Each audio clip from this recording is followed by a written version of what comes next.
সুমাইয়া ভাবি আপনি এতটা সরল সোজা, মানে আপনার হাজবেন্ডের সাথে পরকিয়া করে আপনি জানেন বিষয়টা। আপনার ঘরে শুকনো মরিচের গুঁড়া ছিল না বোন, আপনার জামাই জায়গা মতো লাগাইবেন, সাথে সাথে যে মাই যাইছে বিয়ার পর তাদের জায়গা মতো লাগাই দিতে।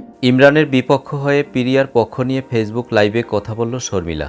শর্মিলা এবার সুযোগ পেয়ে সদ্ব্যবহার করে নিল। একটা সময় শর্মিলার পেছনেও লেগেছিল ইমরান ভিপি। ইমরান ভিপিকে একটা দুশ্চরিত্র হিসেবে আখ্যা দিল শর্মিলা। শর্মিলা বলে, পিরিয়া খানকে নিয়ে 2 দিন যাবৎ যা দেখছি তা আমার কাছে একেবারেই সত্যি লাগছে। কারণ ইমরান আমাকেও বিয়ে করার প্রস্তাব দিয়েছিল। ইমরান এমন কাজ করতে পারে তা একেবারেই স্বাভাবিক। দর্শক চলুন ইমরানকে নিয়ে শর্মিলার পুরো ভিডিওটি দেখে আসি।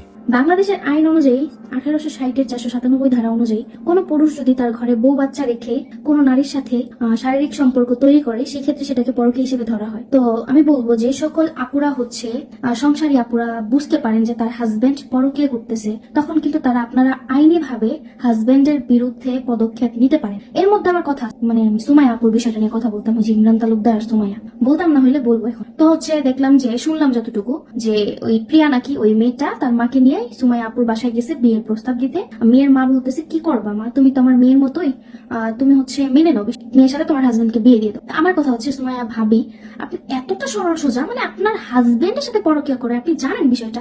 একটু আগে লাইভ দেখলাম আপনার, আপনি কান্না করতেছেন। বোন কান্না করবেন কেন? হ্যাঁ, আপনার ঘরে শুকনো মরিচের গুঁড়া ছিল না বোন, শুকনো মরিচের গুঁড়া না থাকলে ফ্রিজে রমজান মাস কাঁচা মরিচ তো থাকবোই, ব্লেন্ডার করে নেবেন। পাটায় বাটতে কষ্ট হলে ব্লেন্ডার কইরা আপনার জামাই জায়গা মতো লাগাইবেন, সাথে সাথে যে মাই যাইছে বিয়ার বিষয় নিয়ে কথা বলতে বা এরকম হজবরল জিনিস নিয়ে তাদের জায়গা মতো লাগাই দিতে।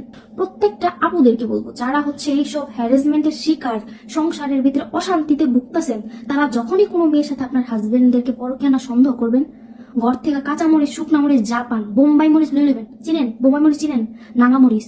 ওই নাগা মরিচ ব্লেন্ডার কইরা হাতে ভাবে লইয়া সুন্দর মতো ম্যাগো চুলের মুড়ি দিয়ে লাগাই দিবে, ঠিক আছে? তারপরে গিয়ে আইনের সাথে গিয়ে লড়বে। মানে হচ্ছে কি, আমি আমার জায়গা থেকে এখন অনেক স্ট্রং হয়ে গেছি এইসব বিষয়। এসব হচ্ছে সেন্সিটিভ বিষয়। আমার হাজবেন্ড আরেক মেয়ের সাথে পরকীয়া করবে, ইম্পসিবল, এটা কখনোই সম্ভব না। হাজবেন্ডের দুনিয়া শেষ করে দিবে একবারে। মানে মানুষের চোর গেলে হুসায় যেরকম, আমার দিক থেকে আমি এরকম হয়ে গেছি। মানে এখন হচ্ছে আমার দিক থেকে আমার হাজবেন্ড কখনো আমি ছাড়া অন্য নারীর কাছে যাইতে পারবে না। এখন আমাকে নিয়ে অনেকে রোস্টিং ফোস্টিং করবো, অনেকে বলবে তোমার চলতেছে কেন। এখন আমি বলবো এই যে একটা ঝামেলার সোশ্যাল মিডিয়ার ভিতরে চলতেছে, এই ঝামেলার ভিতরে মূল দোষী কি জানেন? মূল দোষী হচ্ছে ইমরান ভাই আর ওই মেয়েটা। ইমরান ভাই কেন এই মেয়ের সবকিছু জানার পরে তাকে প্রস্তাব দিবার, এই মেয়েটা কেন বাচ্চা আছে বউ আছে জানার পরে তার সাথে সম্পর্কে যাবে? সে বলতে পারলো না সুমাইয়া গিয়া যে তোমার হাজবেন্ডকে সামনে রাখো, তোমার হাজবেন্ড আমাকে প্রস্তাব দিছে। আর ভিডিওটি যদি ভালো লাগে লাইক কমেন্ট সাবস্ক্রাইব করে আমাদের পাশে। দর্শক কেমন লাগলো আজকের ভিডিওটি অবশ্যই কমেন্ট করে জানিয়ে দিন।